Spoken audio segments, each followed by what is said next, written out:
Welcome to You Hear Big Girls Attack on Titan podcast. I'm Momtaku. Hi, and I'm Luna. And this is our Chapter 131 bonus episode because we just can't ever stop with one, right? When it comes to our anniversary. That's true. That's true. And I think calling this a bonus episode is actually sort of misleading because in a lot of ways it's a full-blown podcast. I mean, it's like part 2 of our previous podcast, I'd say. Part 2 of one. So that works. So the format is actually going to be pretty similar to our first 131 podcast. We've invited our past guests to submit chapter impressions. We have a few of those. And with the series ending sooner rather than later, we also invited a few of our potential future guests to submit their chapter impressions as well. And then, of course, we also have bonus clips from the 2 recording sessions that we had because experience tells us that you do not get a group of Attack on Titan fans together that the conversation does not go off the rails. So I'm looking forward to letting Luna listen to some of those because she was not able to be in on those sessions, and I'm sure she has comments. I know I wasn't able to be in on the session with Humble, Rune Lai, Teetan Jaeger, and Safflora because unfortunately I had work. So I have listened to them a little bit beforehand, and let's say there is plenty left to say from my end. Well, let's kick things off with chapter impressions from our chapter 129 guest, my friend, the lovely and talented Grimmheim. Okay, so I'm only doing this because Momtaku asked me to, and she's always so sweet and lovely, I couldn't resist. So, hi, I'm Grimmheim. I am, I think, best known for my unconditional love for Keith Shadis. Rest in peace. So, for my overall impressions, I enjoyed this chapter. It was very intense. I appreciate that we have seen the rumbling, as I've found out that some people doubt that we would see the rumbling, which is kind of unbelievable to me because it was so clear that we would see it. So it was very thrilling to see. I don't know if this chapter would help me to understand Eren better or to sympathize with him. I guess I'm just way past this point. But it was just, I guess, a very interesting characterization. I don't think too much about Eren, honestly. I had a focus on another character. But since that character is gone, I guess I need to shift that now for the rest of the series. What I actually liked about this chapter was that one little panel of Kala, which is quite unimportant on its own, I guess, because it's literally just how Eren kind of reflected how his mother would maybe react or what she would say, which is kind of obvious, I guess, what she would say. But this was interesting to me because if it comes to dead characters, I always said that I want Kala to be back because I want her to scold Eren and maybe talk some sense into him, and maybe all of this wouldn't have happened like it did.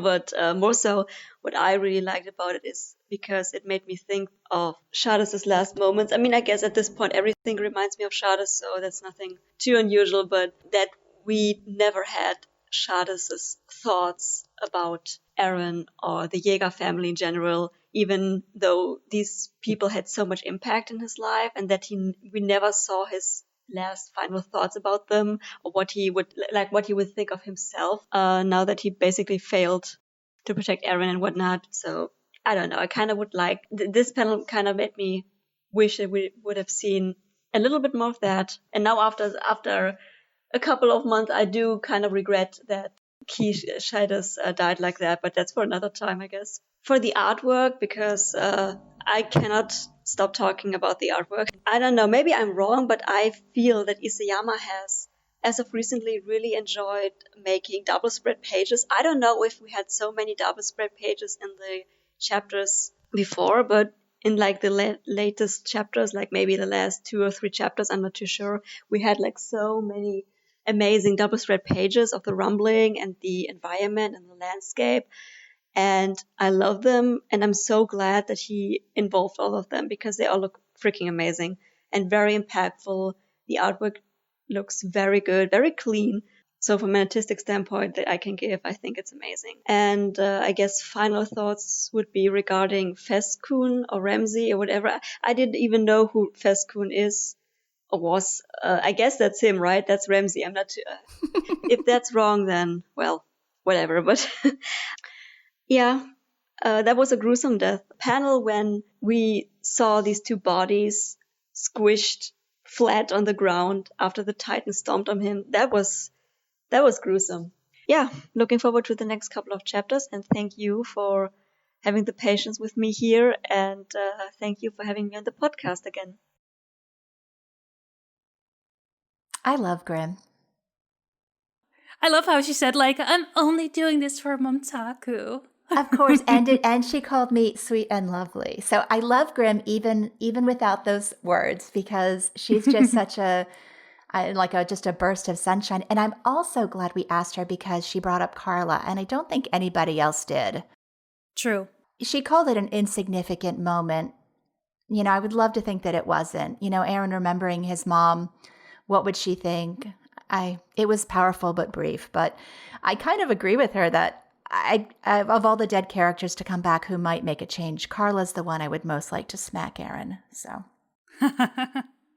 are you still holding on to the theory that he might have pushed Dina to eat his mom, guided her? I mean, I don't know. I don't think he did, but I mean, if he did, whatever. Okay, well, I mean, if this is true, like that she might play a part in like stopping Eren, because she would be so disappointed in him. Even more so, I'm guessing, if Eren did have Dina eat her. I also appreciate when we get Grimm's perspective too, because she's also an artist and she's working on her own original manga. So I always think it's fun to get the little details from her. And we have another artist coming up later, Vlax from the SCNK, the coloring group. We also had him submit a clip, so you'll hear that one soon. Okay. Our next clip is from a guest we had on episode 115, and that is Erik. Erik was part of the Cast on Titan podcast, which was the podcast that the subreddit had back in the day. The sanctioned subreddit podcast, unlike us. Yes. Yes. The one that actually got like a link in the menu. Yeah. Not like us. Anyway, Erik was Erik was kind enough to send in a clip with his chapter thoughts, so let's give him a listen. So, chapter 131 of Attack on Titan was genuinely jaw-dropping visually. It is, like, these last two chapters are probably the two most beautiful chapters that beautiful might be the wrong word considering what all those big double spreads consist of, but you know what I'm saying. The art is fantastic. The biggest thing against this chapter is the fact that it doesn't really stand on its own as a self-contained story, like a lot of really, really good chapters do. It doesn't really have this beginning and then an end. It's a lot of stuff that builds off of what happened before without reaching a definite conclusion to any of it. But if we're just looking at it in terms of the overall narrative of Attack on Titan, this is one of the greatest chapters of all time. So I am very tempted to give it a 10 out of 10. Without a doubt, my favorite part of this was the insight into Eren's character. Because I think it's one of those things where it's like everyone was waiting for insight into Eren's character. But it wasn't what any of us really expected, I think. What I love in fiction is when you have some sort of sentence or speech or some whatever that is so powerful and deeply thematic, but in a way that no one was anticipating. No one was thinking about this dynamic of, is the existence of these people on the outside convenient for Eren? Like, how does he feel about them as this force purely in terms of how they affect him? And he's capable of seeing them as something else. But the effect that they have on him and the way he was planning on living his life and the way he now has to plan on living his life, or the options available to him, is a very real part of the human experience that he would be going through. But I don't think many people were considering that when thinking about his motivations. We have these galaxy brain Chad Eren memes and talking about, what he had to do, the ethics of the situation. But Eren was always a really emotional character, and that really brought this back to the forefront. And it just made him so compelling and interesting and unlike anything else that I've read in a story. I don't really think it's fair to call him a protagonist at this point. I think Eren is very much the antagonist at this point in the story. At the very least, from like a narrative perspective, that's how he's being handled, even if you agree with him. And he's probably one of the greatest antagonists of all time. I was planning on giving it a 9 out of 10 when I went into this, but honestly, just 10 out of 10 chapter, 10 out of 10 art, 10 out of 10 theming, just 10 out of 10 Eren. Chad Eren, please step on me. Yeah, this was fantastic. Attack on Titan is better than it's ever been. Haters don't know what they're talking about. This is absolutely fantastic. I feel like standing and applauding. Like, Really? uh-huh. Yeah, you would never guess that Erik is a former podcast person the way he talks. Okay, that was sarcasm. I don't know if it came across as sarcasm, but he's so clearly he's clearly experienced and good at this. And always very like when in the Discord, the podcast Discord, Erik is always like so positive. He genuinely loves this series. I always enjoy that this month is one where I get to agree with him. I don't have to, be like Debbie Downer to his optimism. I love, though, how he worded it. Are they convenient for Eren? Because, not gonna lie, that's kind of like what it sounds like. I know people have different feelings about what Eren meant by being disappointed, but are they convenient for Eren is a funny way to put it. I mean, that's part of it, right? What it came down to. This chapter. Definitely. So, but I mean, I love that he's like, oh, nobody considered this. Yes, because it's stupid as hell.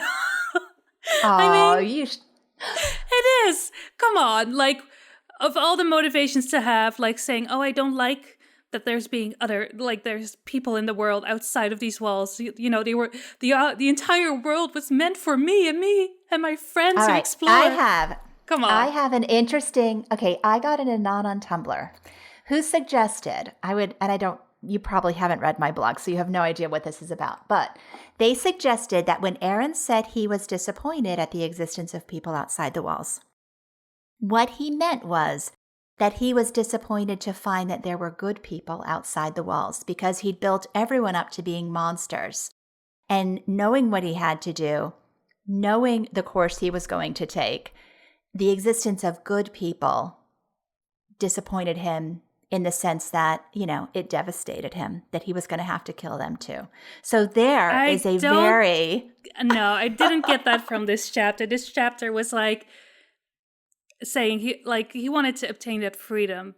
He wasn't disappointed that there were like also good people. He only found that out much later, right? That there were good people. By the time he'd met Ramsay... Yeah, that's when but he's reflecting on like when I first find out there were other people. So it's not about him being disappointed that there are good people. I think that he's it's harder for him now to carry on with his plan because the world isn't this, this one big evil source that's against all Paradisians. That's not the case. I like the idea, though, that seeing the gray, that there are good people made it much more difficult. So I do agree with that. Yeah, He knew when he kissed Historia's hand what he was going to do. And at the time, he was able to paint them all with the same brush. But once the volunteers arrived and he got to meet he went to Marley. People who genuinely, I thought it was That's true. Doesn't really change the fact that I don't think it's like a great plot points. Erik was like, yeah, Eren is so different from all the other protagonists. He was different enough without this. I've heard other people express that, though. I was watching Anime Uproar's videos. I had never heard of... How did I never hear of Anime Uproar before? But I was watching his videos. Okay, yeah. And he's also in the camp that Eren is right up there with Lelouch, like Yagami. Guts from Berserk, like has secured his place. I mean, he's definitely an interesting protagonist, but I wouldn't say that this is what makes him rank up there.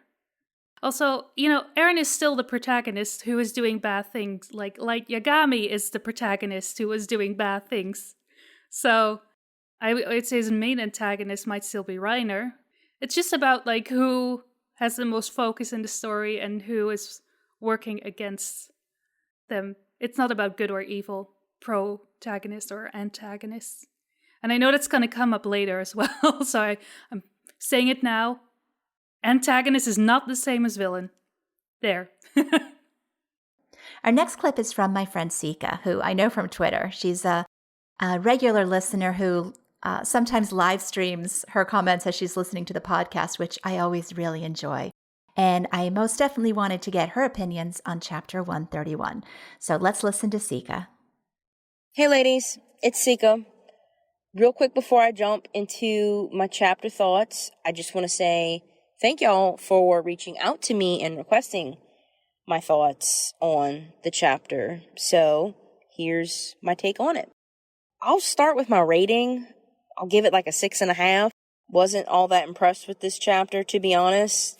Doesn't mean I didn't necessarily not like it. I just wasn't impressed like I've been these past couple chapters. This is the lowest rating I've given a chapter in a while. Mainly because, one, we knew the big thing that was going to happen. It's been talked about. It's been led up to. Last chapter ended with it getting ready to happen. Also, just the weight that comes behind the rumbling. I mean, we're talking thousands and thousands and thousands of people being trampled to death. So those are just the rumbling itself, just a big factor in why I guess would rate the chapter like I did. Something I did like from the chapter, though, was our shippy little moment that we got on the ship between Armin and Annie.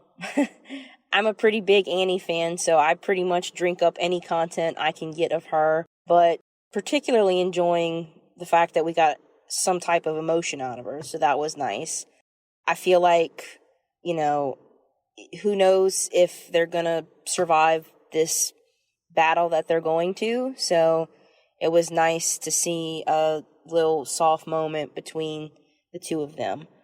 I don't know how I feel about the placing of their moment, just because it kind of felt to me like it was put there to kind of lighten what's going on in the chapter. I just don't know about the placement of it, but I did enjoy it. Biggest thing for me this chapter was our Emir sighting that we got as Fezkun, Ramsey, whatever we're calling him now, was trampled to death.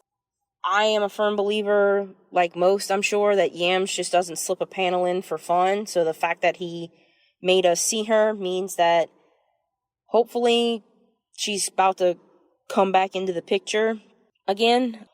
Pretty sure we haven't seen her since Paths, and who's to say if Eren is using her powers the way she wants? I mean, unless they had some telepathic conversation that we just don't know about, who's really to say he's doing what she wants? So I'm hoping that since we caught a glimpse of her, that means she's about to pop back up in the story. And I would hope that it's to stop Eren. I mean, maybe it's not. Maybe she's going to just look from afar, or maybe she's going to finally speak and give him some words of wisdom or something along those lines. But I'm very curious as to see what the point of showing her in a panel was, because I know it wasn't just done just because. But yeah, so overall, not too impressed with the chapter, but very much so looking forward to what happens next. I feel like I say that every chapter, but I truly mean that for this next one, because something big is about to happen. Thank y'all very much for, like I said, requesting my take. Thank y'all for creating the podcast and just for all the hard work that I know y'all put in and all the content and rounding up all the guests and just everything y'all do for it. And yeah, happy 2-year anniversary to you here, big girls. Bye. Aw. I'm sure Sica is so used to this whenever anyone, like, I am so charmed by that particular accent. I love that accent. Oh, I was... as I'm listening to Sica's thoughts, I'm also like melting a little bit at the accent, which doesn't distract from what she's saying. This is how I imagine your husband used to sound like when he was younger. Probably close, yeah. And sometimes myself, like if I talk to somebody who has a little bit of a more pronounced Southern accent, I just slip into it instantly. It's hard for me to listen and not like just immediately go back to my roots as well. But I know we've talked about having Sica as guest. I absolutely am grateful for her listening to the podcast, love hearing her thoughts, loved her submission, and really hope we get the chance to talk about a chapter in depth with her. So I don't know if it'll ever happen, but I really enjoyed it. But I'm surprised she kind of gave the lowest rating we've seen yet. Yeah, which we see eye to eye on a lot of things. Like she also I thinks was Cold is thinking that. still alive, and so I was thinking that Sica is like talking to you, like, or getting your thoughts, but then there's a little like the Annie Armin moment and being like, and that, like, she's like the perfect balance of me and you, which is very funny. So, but I think in the same sense that I said, well, I expected this to happen. I'm guessing she felt the same way, and that's why, it wasn't exciting.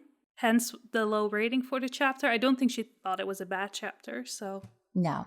Well, it kind of feeds back into, I think, what Erik and Rune Lai also said. Honestly, not a lot happened. This was not. Yeah, true. The most exciting thing, I agree, was the wild Ymir appears and speculation about what Ymir is going to do. I mean, if you didn't love the Annie Armin moment, that was probably the moment that really got you. Yes.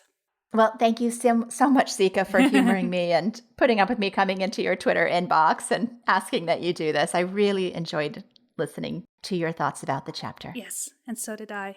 Our next clip is from Brienne. We have Brienne to thank, actually, for Sica listening to our podcast, as I recently discovered. So thank you for that, because Sica's podcast thoughts are one of my highlights every month. And Momtaku asked Brienne to send in a clip as well. Let's have a listen. Let's do it. Hey, Momtaku and Luna, it's Brienne. First of all, I just want to say congratulations on 2 years and happy anniversary to the podcast. I know I've definitely enjoyed it over the last year and a half that I've been listening since I got caught up on the manga. And it has helped me countless times navigate the cluster that the story is at times. And I definitely look forward every month to hearing everyone's ideas and theories and opinions on the month. So I'm also very honored to have been asked to send in a clip. So I am going to just jump right in. General chapter impressions, disappointed but not surprised. Obviously, we got a little bit of a clip at the end of the previous chapter about what we were about to get into. It doesn't make it any easier to watch. This was definitely a hard chapter to read. It just, even if we knew it was going to happen, I feel like maybe we've talked ourselves out of it for months, years. Oh, it's not going to happen. It's not going to happen. It's not going to happen. But it's happening, and it's not fun. And Eren's kind of been telling us he was going to do this for the entire series. So disappointed but not surprised. I kind of wish he had a trick up his sleeve. I don't know that Eren is smart enough to have played the long con and tricked everybody and acted like he was going to do this only to not go through with it. So here we are. And Eren's doing it. He's rumbling the world. And he's trying to explain some things away. I guess he's trying to explain it to himself. It's difficult to see him so remorseful and just completely torn up about it. But at the same time, just going along with his own plan like somebody held a gun to his head. And then to see it next to the panels of him as a child. And I don't know if he's like mentally regressing, if he's trying to repress what's going on. There's a lot of psychological stuff going on there that I am not qualified to comment on. But it's definitely a lot to take in, a lot to process. But yeah, generally disappointed in Eren's actions, but again, not surprised one bit. I, for one, actually like how we kind of got a juxtaposition between the rumbling and this soft little moment between Armin and Annie that needed to happen. I don't know if it needed to happen like that, but I think leading into the conversation from Paths was something like, oh, look at this crazy thing that's happening up. Too bad. Now we have to move on to this conversation. But that's definitely something to keep in mind. And their conversation was nice. I'm glad we're kind of finally seeing both sides, coming together and talking for once about the issues that we're having. That was a nice little moment. And I did like the contrast between that and the first part of the chapter. Last thing on this chapter, Amir, just watching all this stuff go down. I'm just anxious to see what that's about. The first theory that popped in my head was Angel of Death, and I'm like, oh God, please, let's not say that Amir is totally okay with this. So maybe she's got a trick up her sleeve too. Maybe she's trying to stop it. Who knows? I'm not even gonna try and figure that out. So, yeah, those are my general chapter impressions. I'm really bad with rating chapters, but it's pretty up there. Probably a 7 or an 8. We'll go with that. So anyway, thank y'all very much for asking me to contribute. Thank you very much for all of your contributions to fandom. And again, congratulations on 2 years. Bye. I totally relate to what she said. It's happening and it's not fun, because I know I've been back through the chapter a few times now, and I think we talk about it objectively in the podcast, and, we're able, oh yeah, and this happened, and it's just very casual. But when I actually look at the chapter and think, oh my God, this is happening, and it's not fun. That's exactly, I feel punched in the gut every single time I look at the chapter. I mean, I was not on that team where they were like, no, Eren is not going to do this. Eren is not going to do this. I was like, yeah, Eren is definitely going to do this. So, but even with that, it must be hard to see it. I mean, is it not for you? I mean, no, for me, because this is exactly what I expected, and I could imagine the gruesomeness that came with it. Hence why I was so always against the rumbling. And I guess that's why I was happy that we finally got this chapter, because this made the rest of the fandom see, when they were pro-rumbling, it's kind of shit in it. So that's where my appreciation comes from, the people who didn't really think of the reality of the situation finally got punched in the face with it this chapter. They did. Isayama did not hold back. Nope. Our next submission was from Vlax, who is a colorist for the SCNK project and also an avid Zeke fan. And Luna, you'll appreciate this. He's also in your time zone. So another GMT +2 or whatever. I think so, because I think I recognize the accent. So let's give a listen to Vlax. Hey there, this is Vlax from the SCNK Coloring Group, and these are my impressions about Chapter 131. To start it off, my rating of the chapter is a solid 8 out of 10. It's basically 130 Part 2, which I'm quite happy about since we badly needed more Eren PoE. What I like most about this chapter is the sense of dread and just sheer terror you get while reading it. It's one of the most disturbing chapters we've had in a while, in my opinion.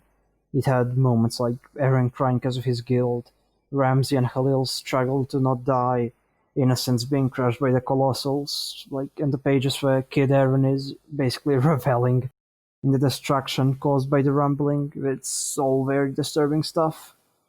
I enjoyed the Eren and Ramsey parallels, and it was quite nice to see more of Ramsey. I think he's quite an interesting character in his own right.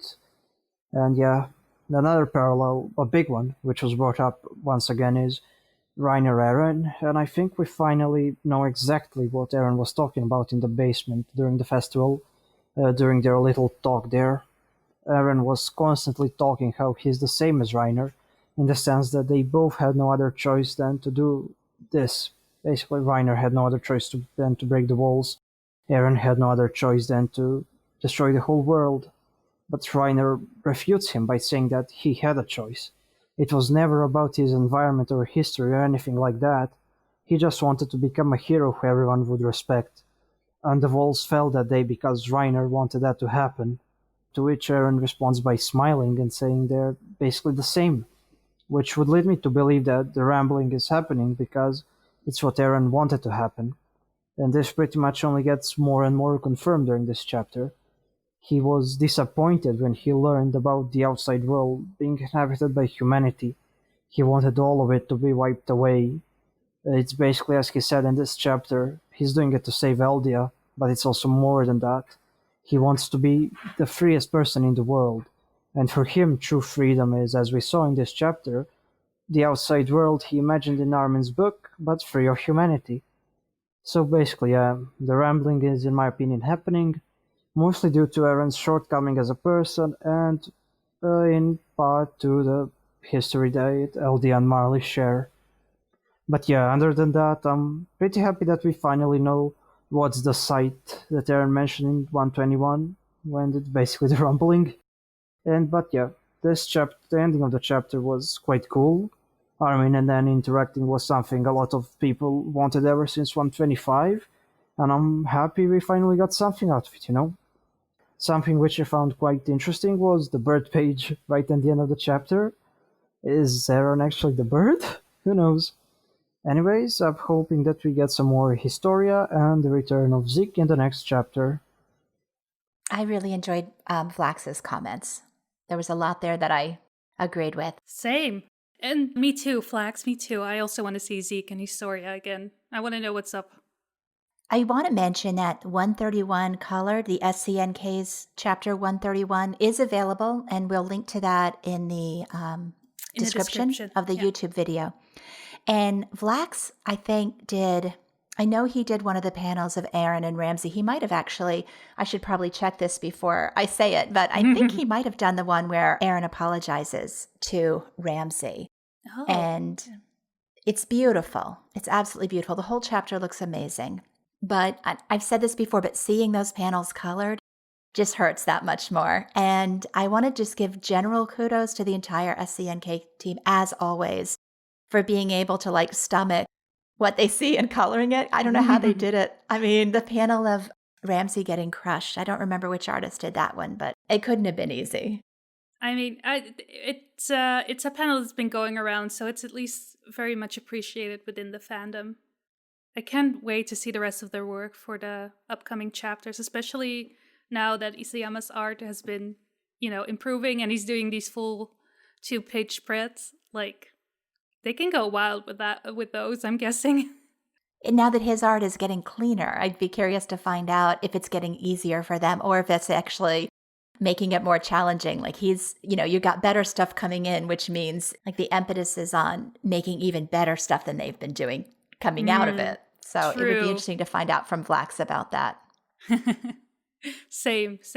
Yeah, we should definitely have him on. I really liked his thoughts on this chapter. Not to mention easy scheduling. And the final person who sent in a clip was Linkspooky. Linkspooky also sent in a guest application and mentioned that her favorite characters are Eren and Reiner, and especially the way they are foils for each other. So that caught my interest, of course. And I want to add, too, that Linkspooky is a popular meta writer. Listen to me, writer. I want to mention... I want to mention as well... I gotta stop!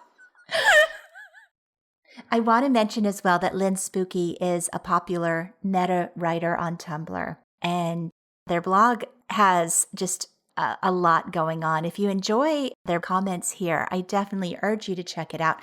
We will link to it. They wrote a post this month about Eren's, I always get this word wrong, dissociation, which got a lot of buzz, a lot of people talking. I shared it in the podcast Discord and got some feedback there as well. Anyway, definitely someone worth checking out if you're interested in reading meta discussion. And I think Linkspooky's entry is probably the most unusual that we've gotten. Okay, well, let's listen then. So usually I prefer writing because when I'm writing, I can at least pretend to have a personality. And when I'm speaking, I'm revealed for the monotonous, soulless existence that I am. But I thought it'd be fun to record my thoughts for the chapter. So yay. The biggest thing about this month's chapter is that Eren is having his everyone shall love me or die moment. I should probably explain what that is because it's a thing that I just made up. To give an example, before I was into Attack on Titan, I was really into Tokyo Ghoul. The main character, Kaneki, has a lot of similarities with Eren. People who are into Kaneki tend to stan Eren, but Kaneki has this moment where everything he was trying to build just sort of falls apart, and he admits to himself his own suicidal urges, and he phrases it like this. this time do something that will make everyone love me. It doesn't matter if it's a good or a bad thing. And after that, I'll die. That's why I want to die in style. It's a cool line. But basically what it means is Kaneki wants to be important. He can't imagine himself having normal relationships with people, so he sees himself in these very dramatic extremes. He just wants to do something and feel like he's done something, because that's the only way he can see himself as someone that matters to other people, by doing things. He wants to do the thing. It's Kaneki and Eren are compared because they have the same base character, which is Shinji. Everything in anime ever is an Evangelion reference. And everybody deep down inside is really just Shinji Ikari. Shinji is like the introverted male lead protagonist. And like, I know Eren doesn't seem introverted, but he pretty much is. His angry personality is pretty much a front. And he keeps all of his real thoughts and feelings to himself. That's why none of his friends ever seem to understand him. They just sort of understand the image that Eren projects. Back to Shinji. Shinji is also a character who, after getting in the giant flesh suit, which is actually a cyborg robot in Shinji's case, but in Eren's case, it's a Titan shifter. But they both get in their robots and decide at one point to hit the switch on the button to destroy the world. And they do so for similar reasons. When we go into Shinji's head, when he flips the switch to destroy the world, he's not really thinking logically. He's having these they're more desires than they are logical thoughts. It's pure id, like emotionally driven, I'm desire thoughts. One of these things he expresses is, nobody wants me so they can all just die. Nobody loves me so they should just disappear. And the response to that is, then what is your hand for? And then what is your heart for? And that's one of my favorite kind of couplet lines in anime, because it's just such a pure sentiment. Shinji's inability to form connections with other people makes him start to wish everybody else would go away, because he can't ever see himself as being important to other people. In the case of all three of these characters, their trauma makes them kind of self-centered and really entitled. And a lot of people see entitlement as being the result of spoiling, but also traumatized characters can develop entitlement too, where they feel entitled to be important, entitled to have some sort of control over their lives, entitled to be, happy. And if they can't have it, they'll try to take it from others. So you have these three protagonists who all just sort of want to form basic connections with people, but feel like that's no longer an option for them. So they settle for being important. And that's what Eren is trying to be. He doesn't want to be the little boy who watched uselessly as his mother died and his entire life crumbled in front of him. He wants to have control over his own life. Doing this ridiculously stupid stunt, as in destroying the world, makes him feel in control. And yeah, it's extreme, but like, if a person is unable to form basic connections or empathize with even the people around them who love and support them, they're probably not going to be able to see why they shouldn't kill thousands of people en masse. It doesn't make a lot of sense, but it's a story, and stories are like that. And that's the kind of person who would flip the switch to destroy the world. He doesn't really do it for a cause or for any good reason, but he does have reasons, and they're very small and petty, but they're also human and relatable reasons. And I think that's why people are so bonkers for Eren as a character, because he's just a little tiny boy. I feel like people would have a lot of comments about that. Yeah, because I agree with parts of it, and then I disagree with parts of it. But it's an interesting take, at least.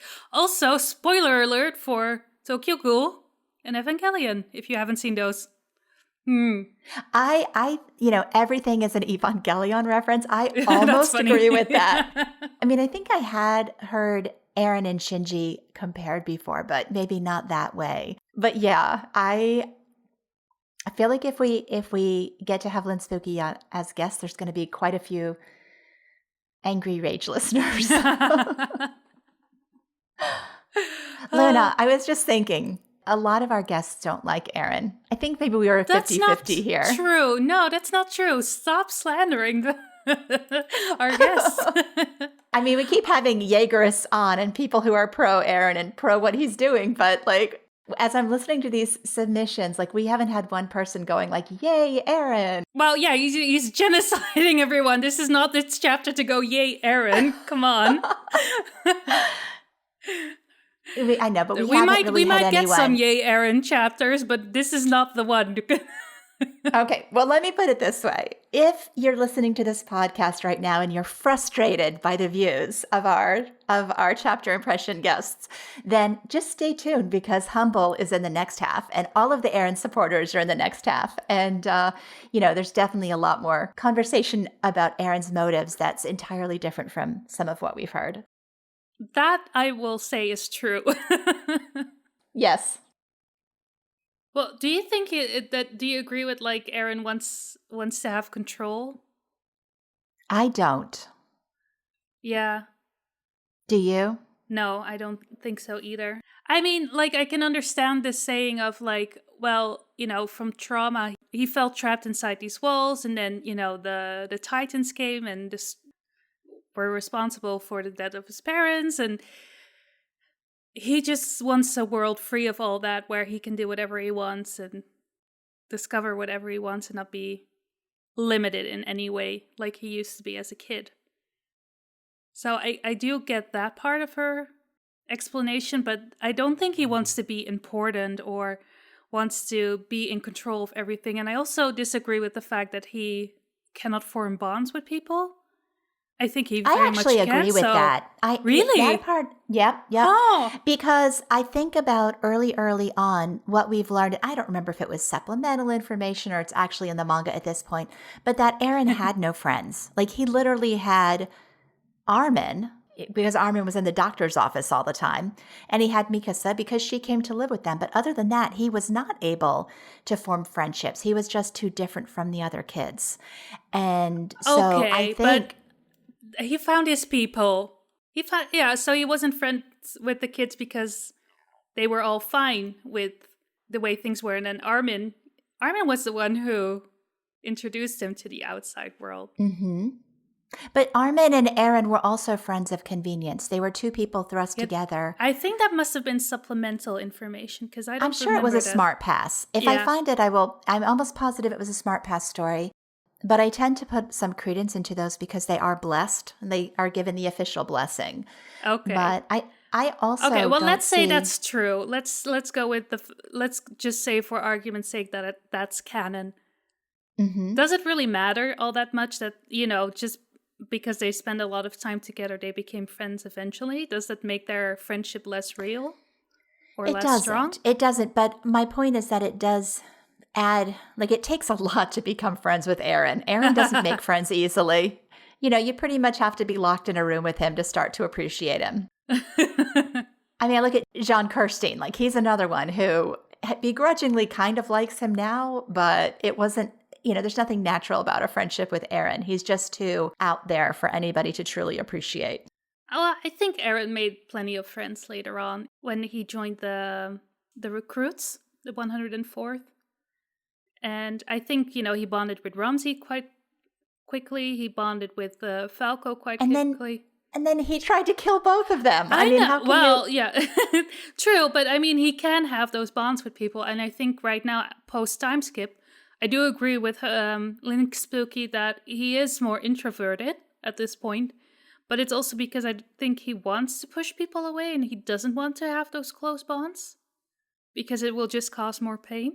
I thought I'm going to listen to Linkspooky's comments a few more times. Like, it's something I really want to listen to. And okay. My Tokyo Ghoul knowledge is very superficial. Like, I know who don't have Kaneki any, is. And so I read the first series, but I never got into or whatever the one that came after that was. So I'm definitely lost as to what his eventual development was. But I do get the connection where, I mean, Kaneki's just another kid who was trying to be good and stuff just, bad stuff just kept happening to him. And if by the end of the series he eventually threw in the towel and became a monster, I wouldn't blame him because when life just continues to slap you down, eventually you get tired of it. So anyway, I'd like to talk to Linkspooky more because listening to that 4-minute clip, I am intrigued. You made me think about Osamu Dazai. About what? Japanese author who was like very suicidal and then wrote like his magnus opus right before he committed suicide. I don't know that person. No, okay, so well, his book is one of his final books, like was indeed based on his life. So it's called No Longer Human, and he's just there's the Gikuk and what was it, the Anime Man and Sea Dog or something. They have this anime podcast, and Gikuk was explaining it like he just keeps taking L after L after L, and that's basically his entire life. And then finally things start to look up, and then bam, nice, life knocks him back down again.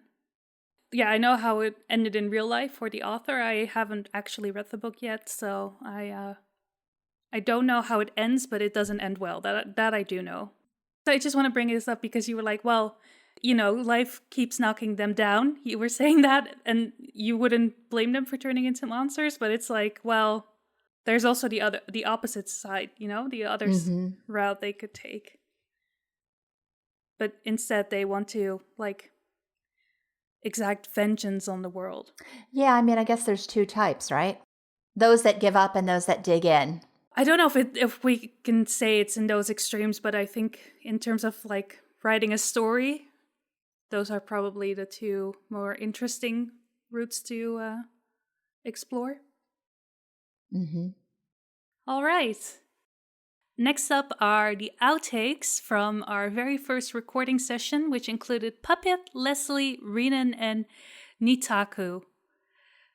Okay, you have to explain to me, Momtaku, why were these clips left on the cutting room floor?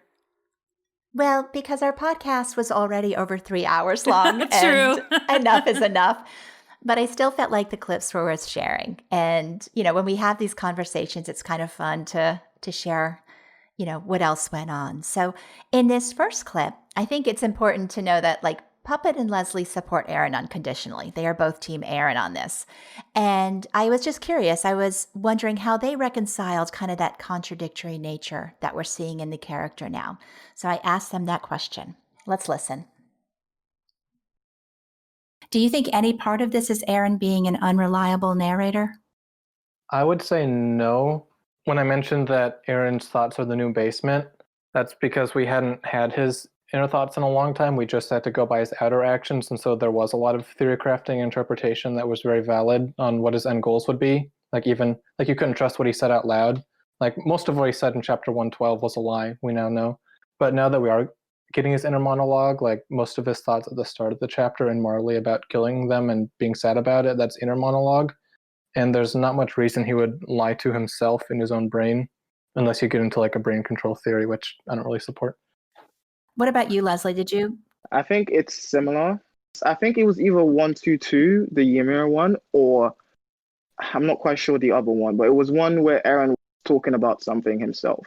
And we had the same conversation, or the conversation was about in Discord and other places, where it was like, is Eren really telling the truth? How are we sure he's, like, being honest about this? And it's like, he wouldn't lie to him. If it's an inner monologue, I don't think there'd be a reason to convey and, like, or he was dreaming and he was, like, stuff up. I think he's being genuine in his reactions there.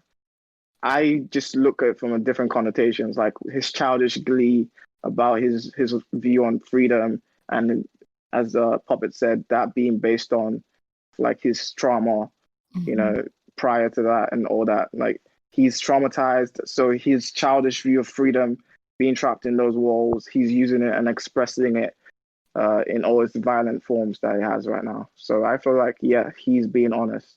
So this is the real Eren. He's not being controlled. He's not being manipulated. This is Ymir. I think I said last podcast too that I've never understood Eren, and I'm sure not going to start understanding him now. So I'm really glad that we have people like Puppet and Leslie to share their opinions. Yeah, I guess so. I mean, it would be boring if we would just talk to people who had the same opinion as us all the time. So is it Ymir or not? I love that. And who knows if Leslie means that? Like, his I don't favorite think he emoji. did. No. But his favorite emoji to use in the Discord is the one of Zeke running away. And it works. Like every time he'll say something like, haha, it's Ymir. And he'll do that icon. And it's like, I never know, like, if that means, is he kidding? He says, like, sometimes the most inflammatory things, and then he'll use that icon. And it always makes me smile. Like, he could say anything he wanted, and then he uses that little icon, and I'd be like, haha, that's so cute, Okay, the next clip is super, super short, but I just had to include it for people who know Renan, because Renan. Like, I don't even know how else to say it. Okay. Renan is the most vocal person I know when it came to complaining about Chapter 126. He spent an entire month on Discord with his username being Renan Pie Apologist, and every conversation with him, I don't care what you were talking about, if you were talking about the weather, if you were talking about a puppy video, he would end it with haha pie. So it led to the next moment. Let's give it a listen. Okay, now I have a question just for you, Renan. Now that Armin and Annie have actually talked, like, better, worse? 126 is a shit chapter, and nothing will change that. Oh, well. I mean, I can't say I disagree. He's not wrong. So, a very interesting take on this chapter as well was one we got from Neetaku, because Neetaku, if you've heard him on our previous podcast, has been very critical of Isayama. He just complains a lot. I know. People were asking, like, does he even like this manga? I'm like, well, he edits the wiki. I guess so. But finally, we have found the one chapter that Neetaku actually likes. We're going to let you listen to the audio as evidence. Did this change your mind about anything in the chapter? Were there any revelations for you? Not really revelations, I guess. I thought it was sort of implied previously that everything Eren's doing is sort of being influenced by his visions of the future, and this was confirmation of it. And I did like sort of the reveal that he's sort of struggling between trying to reconcile his own morality with the fact that he knows he's going to do this in the future. Like it sort of seemed to me like there's part of him that's not ready to accept that this is something he's going to do, but it's also something that he knows he sort of is just accepted is going to happen at some point in the future, even though it's obviously something he's not okay with him doing. I don't know if I'm expressing myself correctly right now. It's a hard chapter to explain. Like, I'm having the same issues where, I don't know. Like, I still don't, while this did give us a lot, I still feel like I don't have a grasp on Eren Jaeger.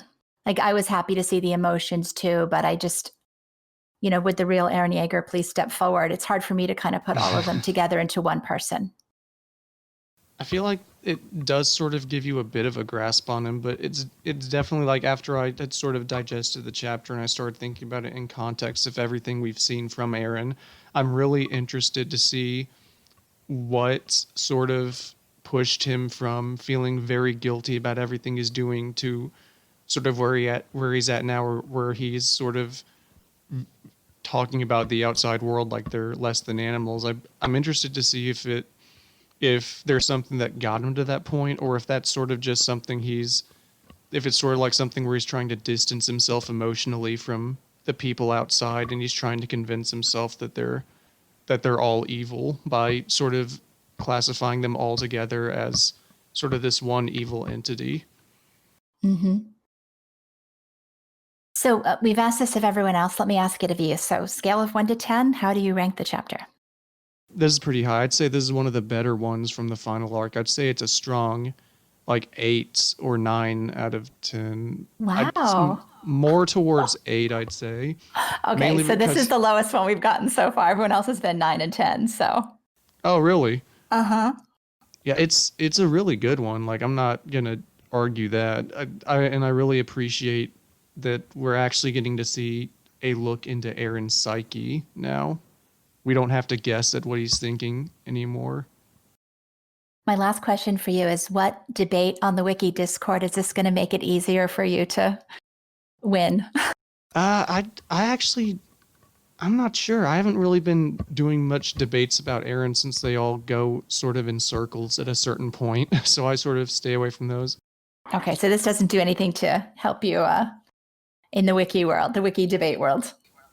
It doesn't do anything to help me aside from the fact that it's making me appreciate Eren's progression as a character more now, because I'm getting to see the steps that the steps that were taken in that 4-year time skip. So it's more like one less thing to complain about. If you want to describe it like that, sure. Okay. Where is Moses Braun? Why is he not saving the kids? Why is he not out there trying to stop the rumbling? Where is Moses Braun?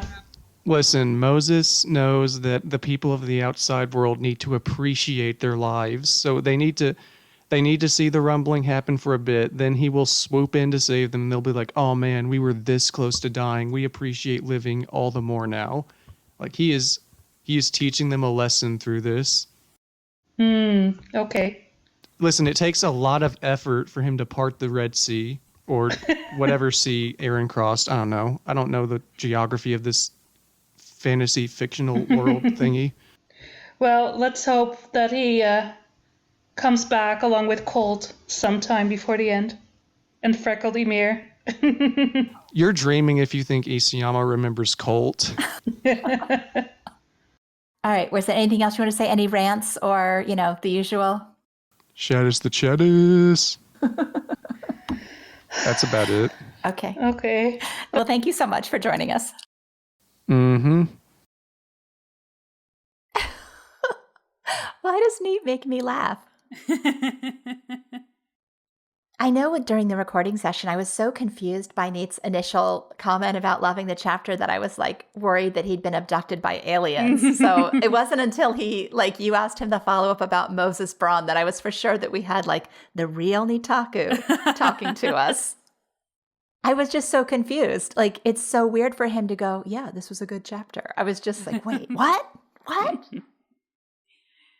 Finally, Isayama accomplished the impossible and satisfied Neetaku. Yes, at least mostly. All right. Well, shall we take a break? Yeah, let's take a break, and afterwards we're going to come back with everything that was left on the cutting room floor from the second session, which I did not attend. So I'll probably have a lot of thoughts on some of the things that will be said there. So stay tuned.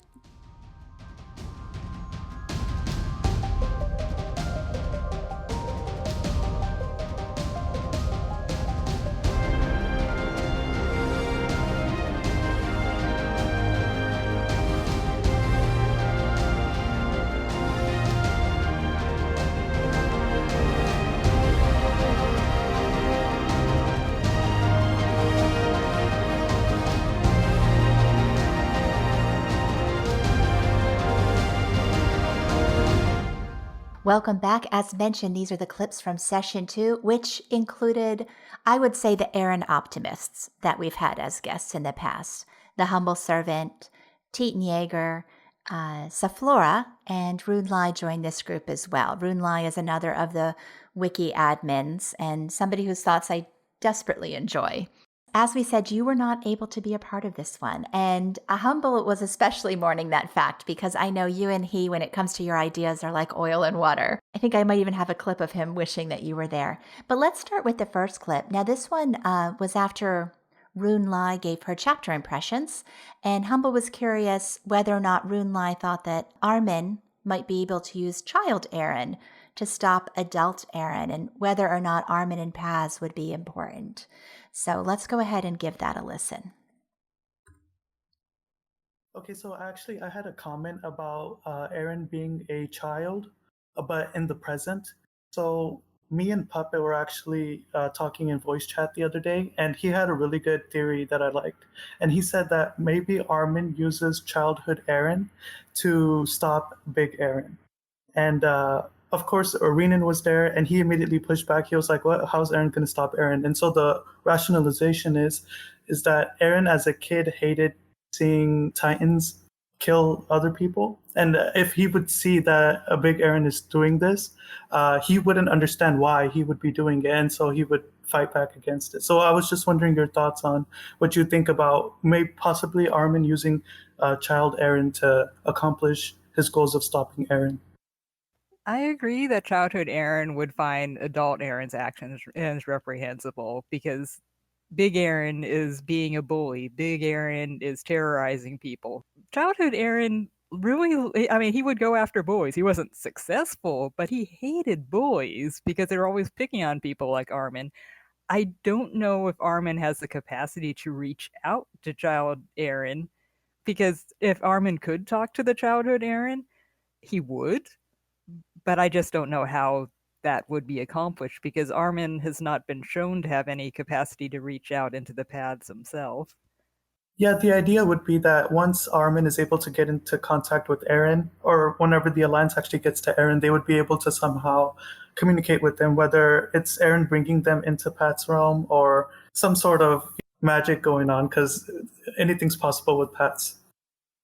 Put that way, I mean, it feels a bit like an ass pull because it would be like, well, we don't know how this works, so we'll just kind of like make it work. And if we go into that sort of hand-waving territory, I could see it happening, but I don't think that's supported with what we know so far. Okay, so you believe that it was not established in this chapter that Child Eren was speaking to Armin in that circumstance, or do you think maybe it was a flashback? I do think that was somehow childhood Eren talking to Armin. I'm just not seeing Armin and then Armin seeing in return. I'm just thinking that it's more Armin is receiving. I don't think that Armin can necessarily pull childhood Eren on his own. I'm not sure what happened there, but I feel Armin is more the passive observer and the communication is more one way because childhood Eren does not react to Armin. He's not like, why are you an adult? But Armin does receive childhood Eren. Yeah, I took it like that too. Eren is definitely the one in control in this. He's the one pulling people in. He's the one dismissing them. He's the driver of the Paths realm. And, you know, I think if child Eren chooses to bring them back or bring them in at will, he can. But, you know, they certainly couldn't go there unassisted or without his will being the driving force. Yeah, that makes a lot of sense. I was just wondering if you think if this dynamic is real the way we're all seeing it, if it was possible that Armin could use this opportunity to stop Eren, or if this plot line that we just learned in this chapter was part of how they stop Eren. And actually, based on that, do you guys think Eren will be stopped? I do think Eren is going to be stopped because if we try to look at Attack on Titan as like an entire series, like we were going to sum up the entire series in one line, or one or two lines, it probably would not be young boy who grows up to be the destroyer of the world and succeeds. That's probably not the story that Isayama is trying to tell. So I think I don't know what that story is yet because we don't know what's going to happen in the end, but I don't see this ending with Eren totally destroying the world because it seems to be like the wrong message to send. Eren knows what he's doing is bad. He feels bad about it. He's doing it anyway, but it's not the thing that a good person does. So I don't think that you can really justify an ending where the world's just everything other than outside Paradise Island is destroyed because it feels like a pretty crappy place to live afterwards. I mean, most people on the island would also feel very bad about it. I'm with Rune Lai on this. I can't say that this is the end of the manga. I just felt like it would be that balance of cruelty and beauty. And right now we're just seeing the cruelty. I'm glad you guys think that Eren will be stopped because that's also what I want. But I don't want Eren to, die a villain. No, I don't either. I think I told you guys, like, Luna's listening back to old podcasts, and she has dinged me 40 times for my hope that Eren would be the hero of the story. And it's like, she's making, every time she listens to a podcast and I say that, she's marking it down and being like, haha, look at you. Oh, you have a vindictive partner.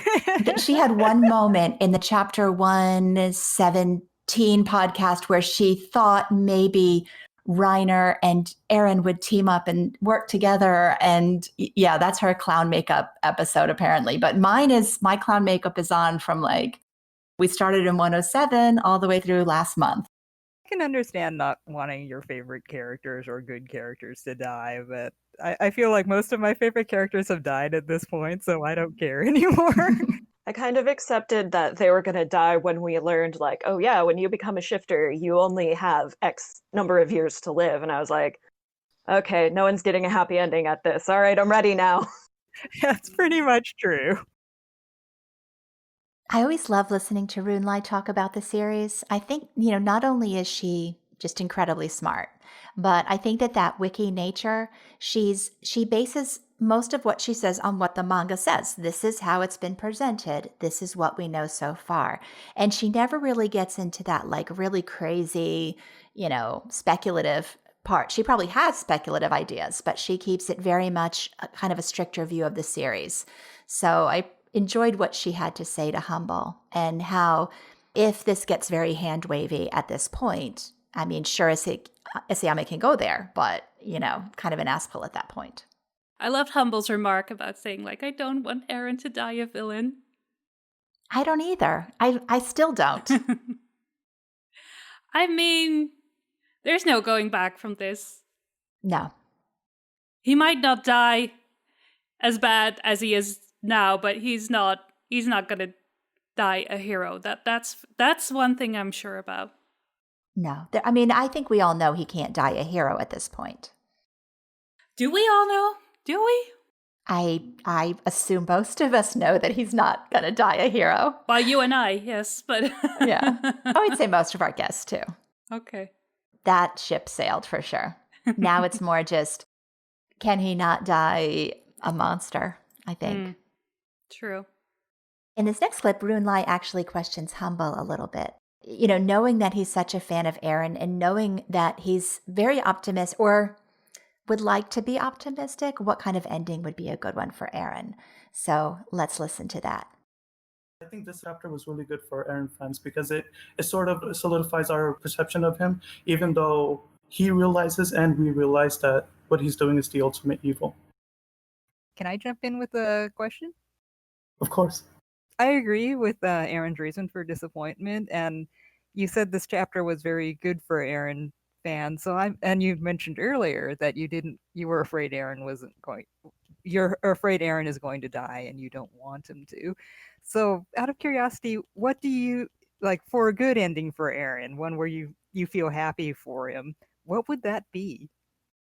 So Eren was always the hero that we followed since the beginning, and it sort of changed somewhere along the way. And I feel like he's fallen from grace. He's no longer the hero, and he doesn't justify anything he's doing right now. You can call him a villain. I don't really like that term here, but we can use it. The best thing I can think of that can happen for Eren is for his friends to save him. I want his friends to stop him from doing what he's doing, stop him from committing this act, which is not good for him. And we know that. The best ending would be that they stop him, but he doesn't die ultimately at the end. He's somehow redeemed from having fallen from grace. But knowing Isayama, that's probably not going to happen. Or maybe he does get redeemed, but is killed anyways, and that would also hurt really badly. So. But I'm actually really hopeful, and I think this chapter shouldn't be perceived as bad for Eren fans as I think most people are perceiving it to be. I feel like you're on an island of maybe two, Humble. Just judging from like my inbox and my interactions. Oh yeah, for sure. That's why I really wanted to come on was because like I think a lot of Eren fans are disappointed, and I actually. In the beginning, I kind of was. It did hurt to see Eren completely, fall from grace, not become the hero that we wanted him to be. We were probably demanding too much of Eren at the time. I think this is a very reasonable for him, and I really hope he comes back from this or is saved somehow. It's kind of interesting that you point out that concept of Eren's not become the hero that we had hoped he would be, and that maybe we were putting too much on him, because I feel like that's also true of so many other people in the universe, in the story, like diegetically, that they put all these hopes and dreams, especially Levi, on Eren being able to save him, and he wasn't able to fulfill those. I think that's just really, really true, and in like an important piece of who Eren is as our main protagonist in the story. I should mention that the last voice in that clip was Teetan Jaeger's. She was listening in on that as well. So what do you think, Luna? Was this a good chapter for Eren fans? Well, I feel like the diehard Eren fans who didn't want him to do this hated this chapter up on the first read. and then went right back to like, no, it's fine. He'll get redeemed. He's not as bad as it seems. I promise. Like, I feel like Safflora and Humble, and I think also Heidi, were like, oh God, this was an awful chapter. It hurt me first, and then they kind of came around to it later on. I mean, I can get hoping for redemption. I don't know that salvation could happen at this point, or redemption. No, but at because least I love not how die. I think what we're hoping for is not dying a villain. Or wait, there's no way he can't not die a villain. He's already a villain. Period. He's a villain. Yeah. So, so not like at least maybe change his mind a little bit. Yes. Realize that there was like another way. And regretting his actions. I would be pleased if it ended like that. And that's all I'm asking for at this point. And I really think that that's all the Eren fans, or it's so hard to use the phrase Eren fans because there are so many. But I think that's all people like Humble would want as well, is just for Eren to have a conversion of some sort. I didn't get that. When Humble was talking, I was just... Okay, well, Humble was like, Eren can live, and he will be good, and he will be redeemed, and everything will be fine. Yeah, he killed a lot of people, but as long as he doesn't do the full genocide, he is a good boy. Well, okay, Mrs. Colt 8 Zeke, and is probably still alive. Let them have their fantasies. Okay. At least I admit what an idiot I am for saying that. Like, I don't even know if we should play the next clip then. So the next clip actually happened at kind of the end of our conversation. I think it was actually the second to last conversation we had before we killed the recording. But Humble was feeling a little upset because it did seem like Eren hate was rampant, that everybody was hating on Eren. And, I pushed back a little bit about whether or not that was true. And then, of course, we got into the conversation, is Eren a villain? So let's listen to this clip. I also hate that Eren gets a lot of hate from the fandom. Just because, I'm so mad at Marley right now that they just left those guys there to die. They didn't try to help them or tell them, hey, Titans are coming. They had so much free time. I feel like there's a disproportionate hate given towards Eren when there's so much more to hate about, society in Attack on Titan and how everything's structured and all the bad stuff that we see. So I guess I'm kind of removed from the general fandom reaction. I don't know, how much hate's been given to Eren and how much people are cheering him on, or how much people are just I just want to be able to sympathize with him, and I still can, so that's good. And yeah, this chapter this month, Eren's support is still extremely high. So I don't think, Humble, you need to worry about everybody hates Eren, because when I look at the chapter poll, I see the exact opposite. I see people I see just the unending support for Eren Jaeger regardless of what he does. How did this chapter affect your views on Eren? The highest chunk of the pie is 40%. I still support him. Nothing changed. 8% changed their mind about him. They supported him, but now don't. Only 8%. 20% no opinion at all. They punted completely on the question. That was me. 30%, 30% do not support him.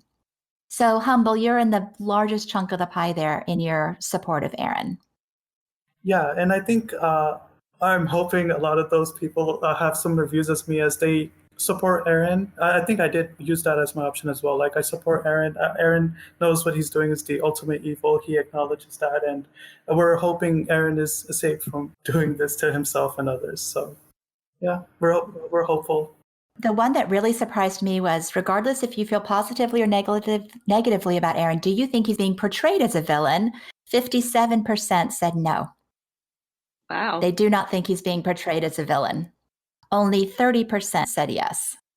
I mean, honestly, that's a pretty fair perception if you consider, typically in media, the villain is usually framed differently, but the way Isayama's been framing Eren is very, it's back and forth, depending on whose perspective it is. Mm-hmm. So it's, really hard to pin, the reason I say Eren, personally, I say Eren is the villain is because he is doing the evil act. I still support him as a character. I'm still interested in his evolution and storyline and whatnot, but other characters in other stories who have done the same actions were framed as a villain. So that's why he's in that bucket in my mind. But it's not entirely clear. To me now, he's become like a Magneto type who you understand why he's doing it and very sympathetic, but still.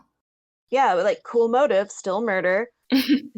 The other one that I thought that Humble doesn't agree with is we asked people to rank his motivations, and his idea of freedom. Overwhelming people think that it is his idea of freedom that is the most important, and then his friends. His friends are of secondary importance. So that surprised me too. That is very interesting.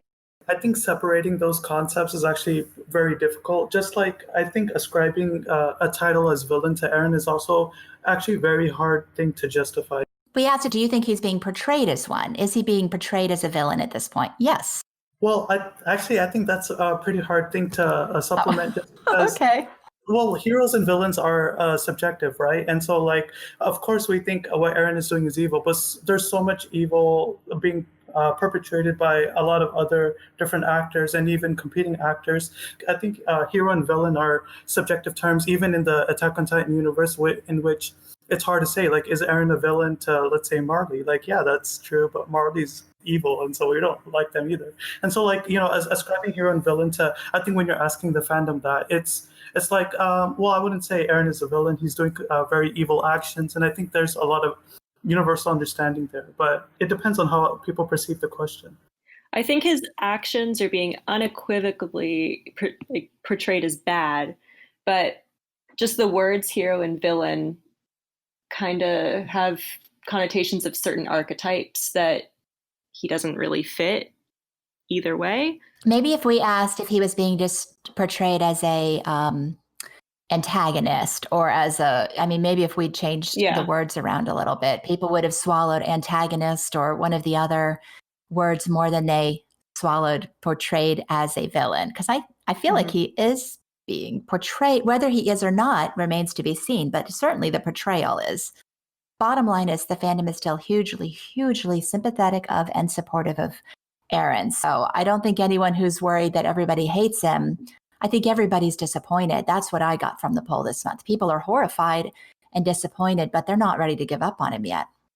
No, and as they shouldn't be. I mean, after 131 chapters, it would be hard to give up. Yeah.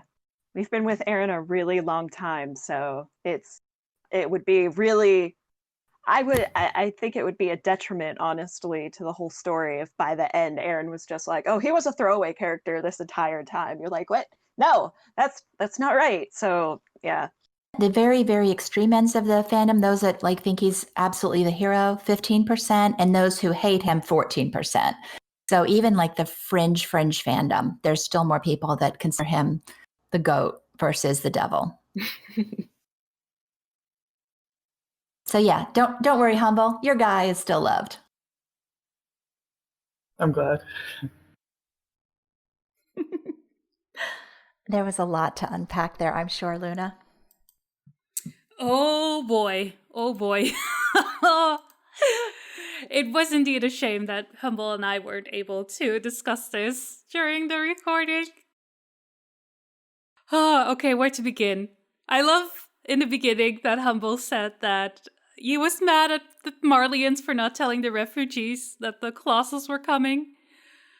How can everyone be so disproportionately mad at Eren when the for genociding everyone? But then the Marleyans didn't warn the refugees that they never liked anyway. It's bad. It's bad. Don't get me wrong. Well, they should have warned them, but it's not on the same scale as what Eren is doing. I'm sorry. I have to laugh at that. And then Teetan Jaeger actually had a good point, which was actually the same point I had, and I hadn't listened to this clip before we recorded the main podcast, which is that a lot of people don't see Eren as a villain because he doesn't quite fit the common description of what a villain is. So I have to agree with that because, he's a lot more complex than your ha ha ha ha. I'm going to destroy everything and everyone. Ha ha ha ha. Kind of. Even though the end result is the same. Anyway, yeah, so for Humble to say that it's pretty hard to label him as a villain. I mean, if you cannot label someone who is killing every person in the world outside of his own people as a villain, I don't know what else you can do. I mean, you can, okay, even that, like, you can argue the motives, but, like, even if you look at that, this is just a very villainous act. And I'm not saying, like, Eren has always been the villain or villainous. He's also done heroic things, but at this point, he is a villain. Well, and my pushback on what I didn't mention this in the podcast or when we were recording it, but you can't even say he's being good. Like, yes, he's obviously the villain to Marley because he's killing everybody, but you can't even say he's being good to his own people because he's destroying them too. Like, you know, the walls falling down, crushing a percentage of people, and then how can you say he's not being a villain to his friends? He's certainly not being a hero to Armin, Mikasa, anybody in the Survey Corps or anybody who has any stake in the outside world. And there's going to be nothing to explore.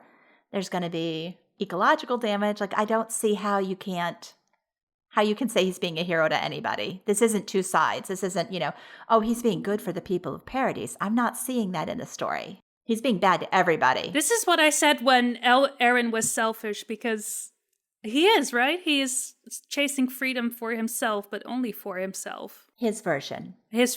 Yeah. And maybe also for, maybe a bit for Armin, or at least Kid Eren is, but like, no, this is not freedom. And in fact, he is robbing so many people of everything. How can you justify this? I don't know what to say. Well, I was glad to get Teetan and Safflora in that, just to kind of help me to understand why some people are so reluctant to use the V word when it comes to Eren right now, because it really did baffle me as well. So talking to them, listening to their perspectives as people who definitely love this character, it was actually really beneficial. So I appreciate them having these secondary conversations. And the poll did close, and those numbers really didn't change at all. I mean, no. Anybody who's worried that Eren is at all losing support of the fandom, it's just not true. Our next clip is sort of a sweet moment from Humble. I really hope Humble still feels the same after he listens to this podcast. Let's give it a listen. I'm just sad Luna isn't here, because when I'm listening to the podcast and she's, railing on Eren, I'm just going to be pulling my hair out, not being able to respond. But Luna and I were talking about that today. Like, we were talking about just other podcasts that we've listened to. And, I did wonder how many people just rage listen to us. Humble, I apologize that you have to rage listen to us, because I'm sure there are times that you are just ready to Oh no! I really love the podcast. I listen to it every month, and I also wanted to wish you guys a happy 2-year anniversary. It's been I've been listening for a long time now, and it's gotten me through a lot. So I'm really happy. Okay, Humble, I hope that you still have some hair left on your head after listening to this bonus episode. Luna, do you feel bad after everything you've said after listening to that clip? I mean, I agree with him. It would have been more fun to, talk together about this month's chapter. But I stand by everything I said, and I'm sure he does as well. So I'm sure he does. I don't let him stress me out too much. I hope he doesn't let me stress him out too much as well. Well, I feel like knowing Humble as well as we do, you can feel pretty confident about that. Our next clip is Teetan Jaeger. And for those who don't know Teetan Jaeger, she was a meta writer on Tumblr way back in the day who wrote a lot of theories that actually came true. So I took the time to ask her what she saw for the ending of the series. Let's listen to the clip. Do you have any predictions? I don't mean to put you on the spot like that, but certainly can't waste this opportunity. Yeah, no problem. That's one of the things I enjoy doing with the media that I engage with, is I enjoy seeing if I can predict based on either the writer's understanding of characters or typical storytelling devices, which is what I've always used in my writing. So my prediction for how we're going to see this story unfold is that I do believe that definitely Armin, maybe Mikasa, will somehow be able to communicate with Eren, likely in paths. And we're going to get that conversation between Eren in this childlike state of mind and the two adults who have not been able to help Eren through his traumas as much as they probably thought they were. And I'm really hoping we're going to have that conversation, have some sort of reconciliation where I believe they will convince Eren to stop the rumbling, but I do not believe it will result in Eren living through the experience. I do expect Eren to die by the end of it. I do expect most of the world to still see Eren as the villain, but at least those closest to him will have had that ability to talk him through and have that reconciliation between them in the end. The only thing that is up in the air that I don't know if I can accurately predict is we do have that frame of "see you later" that's still hanging there. And I do think there's going to be some twist of something Isayama's going to pull with how everyone ends. Like, I don't know if we're going to ultimately end with everyone in current time standing amongst the remains of the rumbling. I think we're going to have something that kind of changes the setting where everyone is in. But I'm not entirely sure what it is yet. Yeah, "see you later, Eren" is gonna happen. There've been some moments in this series where I've lost my breath at just how incredible it was, and I'm waiting for "see you later, Eren" to be one of those moments where I'm just gobsmacked. Yeah, I'm actually kind of wondering if Eren, it's been hypothesized before that, like, there is some type of time jumping or time changing or something like that. Like, there is a part of me that is expecting to see, like, they convince Eren to stop this and he realizes he has this ability to make this major change. So somehow he is able to reset all this, but also change something in such a way so that the events will unfold differently. That's kind of where I'm expecting that to wind up. But it's just one of so many different possibilities. There are a lot of different ways it could still go. So what did you think about Teetan's predictions? Yeah, I'm not really sure how I feel about her predictions. What do you think? I mean, it's kind of what I'm thinking too. So again, I appreciate most what she said is that that's one of many ways it could go. And I think with Isayama, I basically gave up guessing because there are just too many ways it could go. But it's an ending that I would be okay with. It's I feel you guys on the Isayama part because Lord only knows where this is going, or if it's even going to end soon. What if he keeps going? He can't keep going. You'll fly out to Japan and hold him at gunpoint, finish this now. I need my life back. Yeah, no, it definitely feels like this could wrap up in 5 chapters. Although that's actually a lead in. Although that's a lead into our next clip. So while I would like to think that this series is wrapping, our final clip is actually Safflora talking about all the leftover mysteries. And I'm going to go ahead and just mention that this clip runs about 20 minutes. Safflora talks about what is Year Zero? What happened with the Warhammer Titan? What about those Fritz and Tiber people?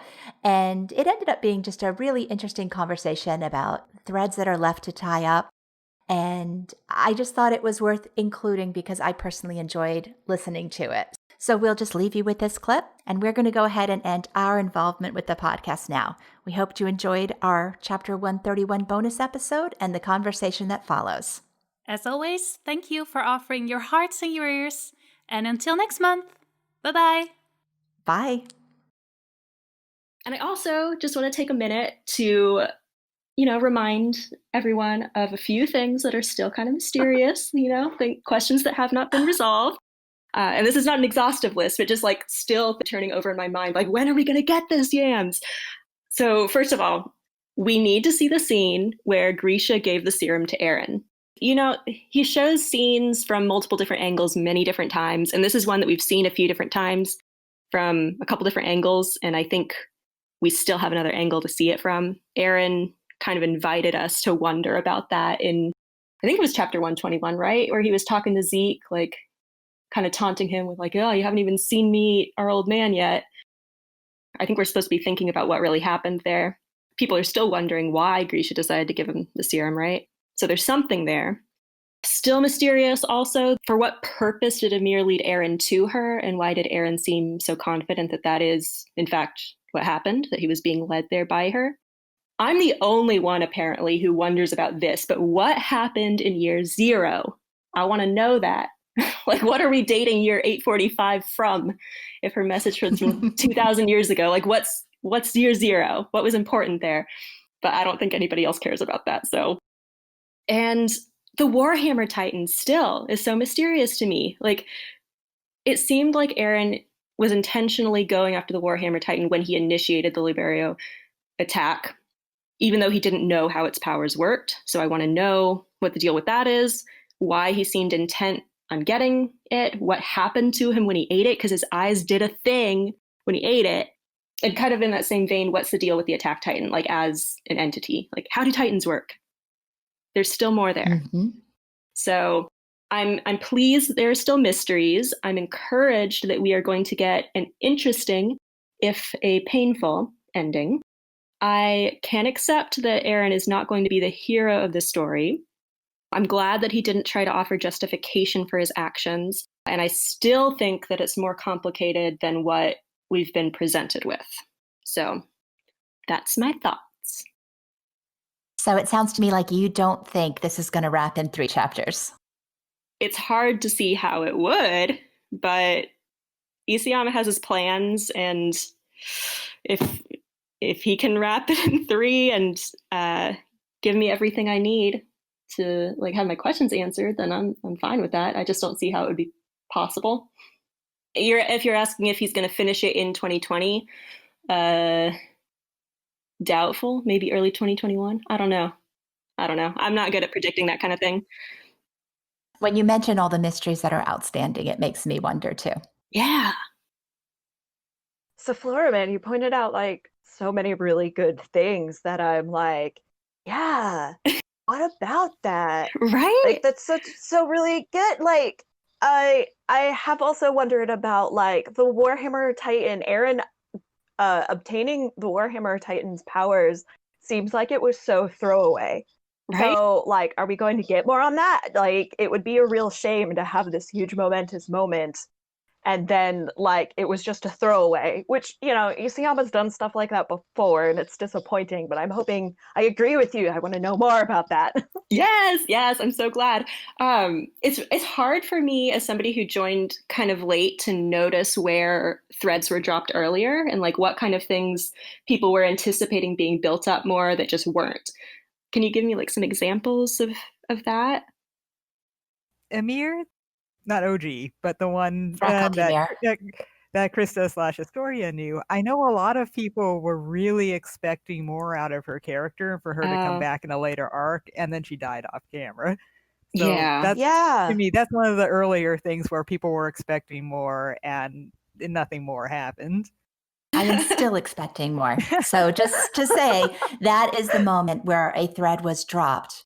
Okay. And had narrative significance when you think about in chapter 51, as Armin is writing, as they're writing away, the narrative even hints that, you know, nobody knew why she was doing this. Like there was this big moment and nothing. So yeah, he has done that one. The other hint to it that he like completely forgot about it to me too was that when they got translated into the anime, they pushed her explaining her backstory up really, really far. And it's, that's right. It's just a shame. Yeah. Okay, yeah, that's a good example. Were there any others, Rune Lai? That's the one that stood out to me too, but with your wiki work, you probably might be more encyclopedic in your memory of all this. Actually, the one that I really liked that Safflora brought up was what happened in year 0. Yes! Because to me, as like a wiki person, it's like, yeah, there's no year 0 in our timeline. What was this major event? And I actually went to the wiki trying to figure that out. And I was like, wait a minute.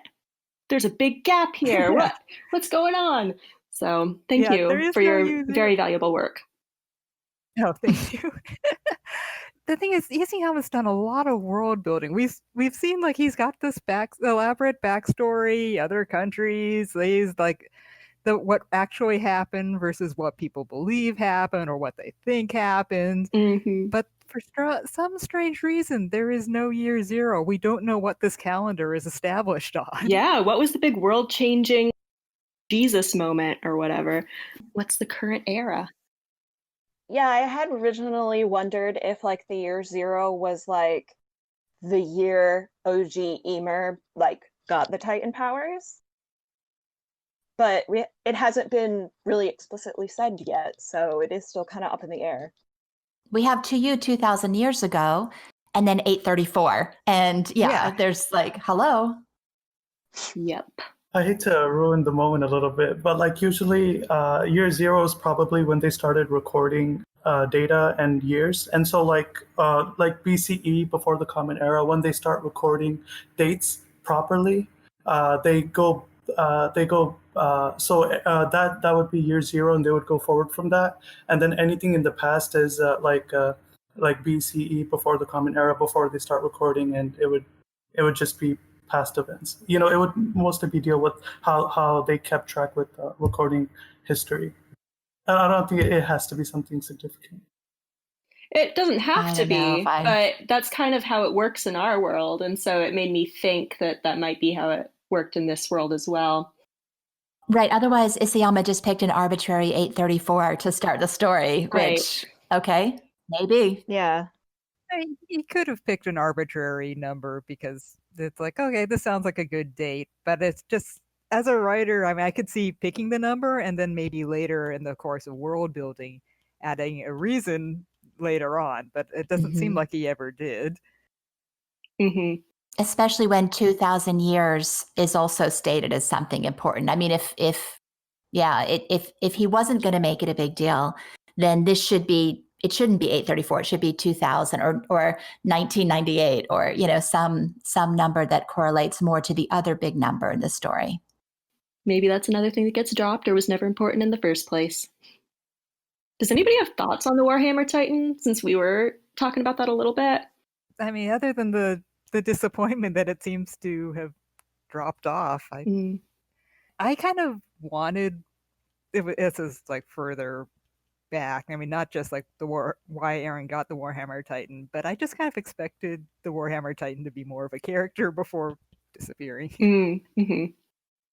Especially since the Tiber family and King Fritz are, such important pieces in this puzzle. Right. And I mean, I haven't given my chapter impressions yet, and I probably will, after Luna and I discuss all of these. But the fact that Eren's rage is, I know Humble doesn't think that it's against the people outside the world for existing, although that's the most popular option in the poll right now. Like, it's not their fault that Eren's in a cage right now. It's really the Tibers and the Fritz's fault. Like, they're the ones that agreed that this was what should happen, not the outside world.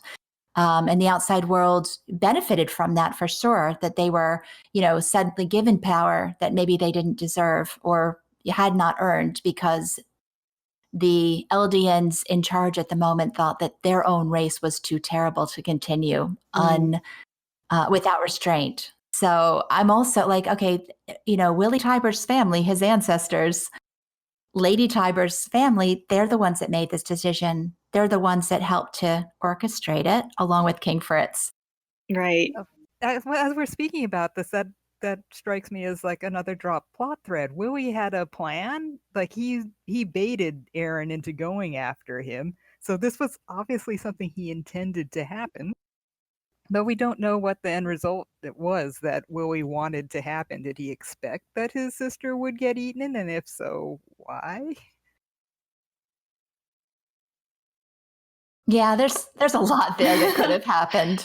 Yeah. Right now, I'm wondering, because there's a lot of inspiration in this story from Germanic lore. I mean, Ymir was in Germanic lore was the death of Ymir is what Odin and his brothers used to create the world. And as I'm sitting here, I'm wondering if like there's maybe some hint there, and I'm not entirely sure because I'm not completely familiar with that. But one thing that struck me is that we have the character Willie Typer, we have the character Eren. They sound very similar to the names Odin and Vili, which are two of the three brothers in the main creation myth. So I'm wondering if he's going there somehow. There's going to be like he's pulling something in from that, and that's going to give us more hints as to some of the world building that we are still obviously missing as we're discussing here, because we're definitely missing a lot from the Tybers and their motivations for what they've done. Yes, I love it. Guess who's going to waste so much time today reading about Germanic lore? It's me. Yes, join me. You two would be dangerous together. Ah, let's do it. Let's combine forces. Yes, this sounds great. But I don't know, just reading that scene. Okay. And here's another weird theory of mine. You know how I do. I feel like it was kind of intentional for the Tybers and the Fritzes to like physically separate themselves from each other. Like it for some reason it was important that the Attack Titan and the Warhammer Titan and the Founding Titan were separate. Like this is 100% pure speculation, but this is just like an idea I had. Because it seemed so intent on, like it seemed significant that the three of them were reunited, just based on how avidly Eren went after the Warhammer Titan.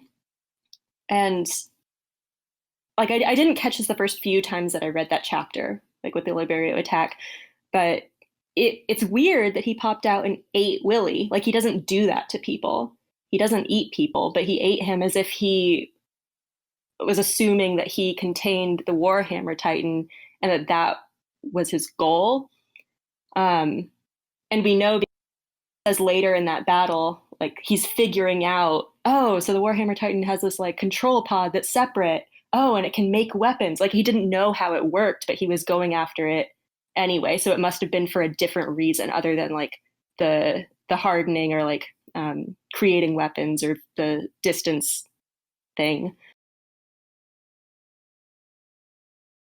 I think one thing that this chapter did give us was that Eren had a memory shatter with the moment when he kissed Historia that we've not seen. He saw the sight. He saw Ramsay. Maybe there was something with the Warhammer Titan there. And I wonder if that's the moment we're missing. Maybe that's the moment we'll get. Is that possible? Maybe. Yeah, it is possible. Anything because possible. He talked about Ramsay as being a boy he'd seen in the future. So he saw it at a memory that we've not seen yet, along with the sight and maybe at that point that Warhammer Titan. That's so interesting. If you consider, right, the recombining the Titans, when OG Ymir died, she was cut apart so that her children could eat her, so that they then had these multiple Titans.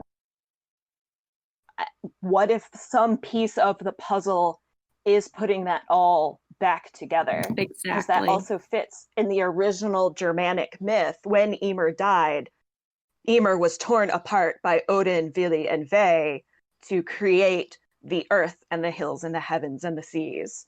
So maybe that's part of the puzzle. Yes, I love it. My brain's exploding and I love it. Yay! Yes. I've heard that before about Eren trying to combine all the other Titans, but then that would result in him eating Armin, and then I feel kind of bad. I don't think he needs to eat all. I think he needed to combine like these three specifically, and I think maybe it's because they're like the three like head like when Ymir was first split, she was split into three parts, right? So there are like three Titan lineages, and they kind of like rejoin those lineages or something.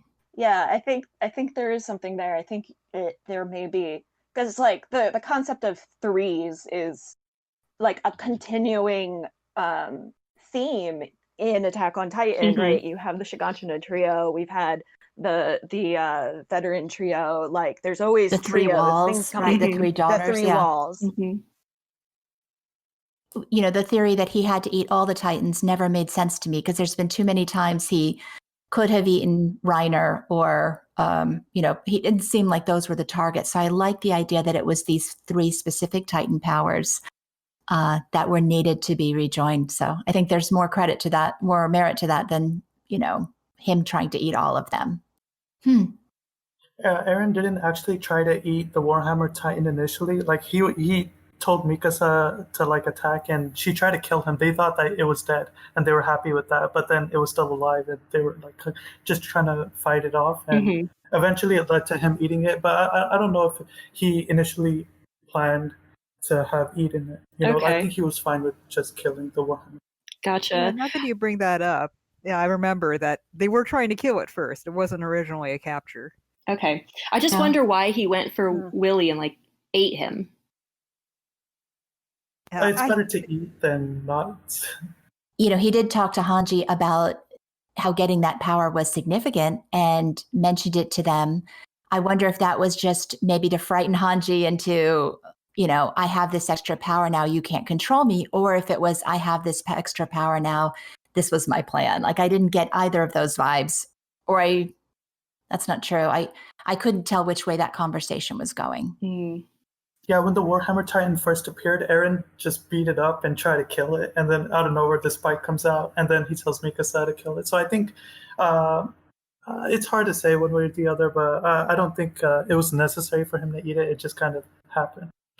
And this kind of goes back to like determinism. I think like Eren was kind of testing fate throughout his like life. Like, you know, he was okay with dying. He told Piek to like shoot him. He knew that he was never going to die. I feel like Eren could have dodged that bullet that Gabby shot him with, but he didn't, and he's still alive. So I feel like he tested fate a little bit. And in this chapter, he kind of does too, with saving Ramsey. But yeah, I think it's all really interesting. I really like the story. When you mentioned, you know, standing up to Piek and Gabby shooting him and everything, that speaks to me more about his belief that the future can't be changed. Like he's so confident that what he's seen is what is going to come to pass, that Piek won't shoot him. He doesn't have to test her. He's just that confident that the future is set in stone.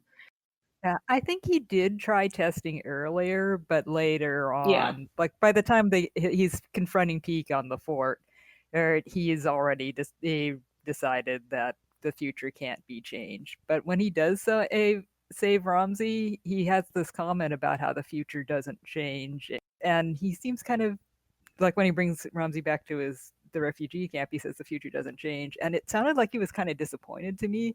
Like he had hoped by saving Ramsey somehow he would see a different future, and he was disappointed that there wasn't a different future.